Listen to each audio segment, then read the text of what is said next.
আপোনালোকে দেখিছেনে এই পইচাটো আচলতে 5 টকী পইচা আৰু এই পইচাটো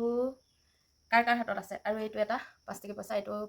ফটা একেবাৰে কামুৰি জিমুৰি থৈছে এনেকুৱা যদি ফটা পুৰণি পইচা আছে আপোনালোকে হৈ পৰিব একেদিনাখনেই লাখপতি হয়তো কোটিপতি এই কোটিপতি লাখপতি কেনেকৈ হ'ব এই পইচাটোৰ আপোনালোকে ক'ত সলনি কৰিব এই পইচাটোৰ বিনিময়ত আপুনি ক'ত কিমান পইচা পাব তাৰ বাবে এই ভিডিঅ'টো প্ৰস্তুত কৰিছোঁ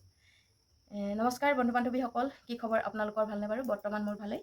পুৰণি পইচাৰ আৰু এনেকুৱা কয়েলছসমূহ আচলতে বহুত পুৰণি মানুহৰ আছে সেই যিসমূহ কয়েলছ এনেকুৱা সেইসমূহত কিছুমানৰ ঘৰত হনুমান লগা আৰু কিছুমানৰ ৰাম লক্ষ্মণ লগা আৰু কিছুমানৰ মানে জীৱিত পইচা বুলি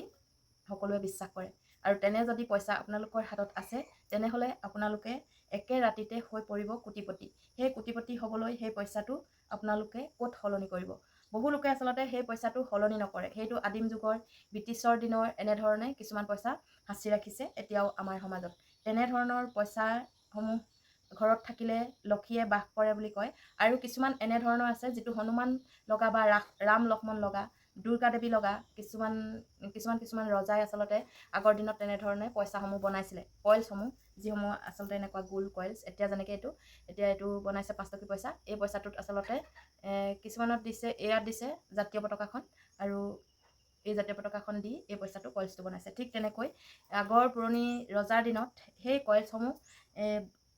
যিজন ৰজা আছিল তেওঁ পচন্দ মতে যাক দেৱ দেৱী পূজা কৰিছিল সেই ভগৱানৰ ফটো দিছিল কিছুমানে ৰাম লক্ষ্মণৰ ফটো দি সেই পইচাটো বনাইছিল আৰু কিছুমানে হনুমানৰ ফটো দি বনাইছিল আৰু কিছুমানে দুৰ্গা দেৱীৰ ফটো দি বনাইছিল এনেধৰণৰ বহু দেখিবলৈ পোৱা যায় সেই পইচাসমূহ এতিয়াও কিছুমানৰ ঘৰত আছে সেইটো জীৱিত হৈ আছে সেই যিটো পইচা বা সেই যিটো কয়েলছ সেই কয়েলছটো এতিয়াও কিছুমানে পূজা পাঠ কৰা ঘৰত ভালকৈ সংৰক্ষণ কৰি সেই পইচাটোক পূজা পাঠ কৰে আৰু কিছুমানত দেখিবলৈ পোৱা যায় সেই পইচাটোত বোলে সেন্দুৰ সানে কিবা কিবি সেন্দুৰ বা কিবা দি থ'লে সেয়াত খায় আৰু সেই সেন্দুৰ যিটোৱে খায় সেইটো এতিয়াও জীৱিত হৈ আছে বুলি তেওঁলোকে বিশ্বাস কৰে এইটো কিমান দূৰ সত্য নাজানো কিন্তু মানুহৰ মুখে মুখে কোৱা শুনো বোলে ৰাম লক্ষ্মণৰ ফটোটো কিছুমানে ফটো থকা যিটো আমাৰ ভগৱান আছিল সত্য যুগৰ ভগৱান তেখেতলোকৰ সীতা আৰু ৰামৰ যিটো চিহ্ন দি পইচা কয়েলছ বনাইছিল সেই কয়েলছটোত যদি পূজা পাঠ কৰে তেনেহ'লে ঘৰলৈ লক্ষী আহে আৰু কিছুমান পইচাত দেখিছিলোঁ লক্ষী দেৱীও থকা দেখিবলৈ পাইছিলোঁ আৰু এটকীয়া পইচা এটাত আমি পাইছিলোঁ ধান দচিয়া থকা এনেধৰণৰ বহুত পইচা আচলতে ওলাইছে আৰু শেষ হৈ গৈছে এতিয়া হ'ল কথাটো সেই পুৰণি পইচাসমূহ যিটো নেকি পূজা পাঠ কৰি আছে তেখেতলোকে সেইটো আগৰ পৰা অতি বিশ্বাসেৰে সেই পইচাটোক ভগৱান হিচাপে পূজা পাঠ কৰি তেওঁলোকে তাত সংৰক্ষণ কৰিলে আৰু যেনেকৈ আমাৰ ভগৱানৰ আসন ভাগ আমি নামঘৰত পোনপ্ৰথমতে যেতিয়া স্থাপন কৰোঁ সেই স্থাপন নকৰাৰ আগত যেনেকৈ থাকে কৰাৰ পাছত স্বয়ং ভগৱান তাত স্থাপিত হয় বা তাত জাগৃত হয় সেই ঠিক তেনেধৰণে সেই পইচাটোতো আচলতে তাত য'ত নেকি স্থাপিত কৰে তাত ভগৱান সৃষ্টি হয় আৰু সেয়েহে কিছুমানৰ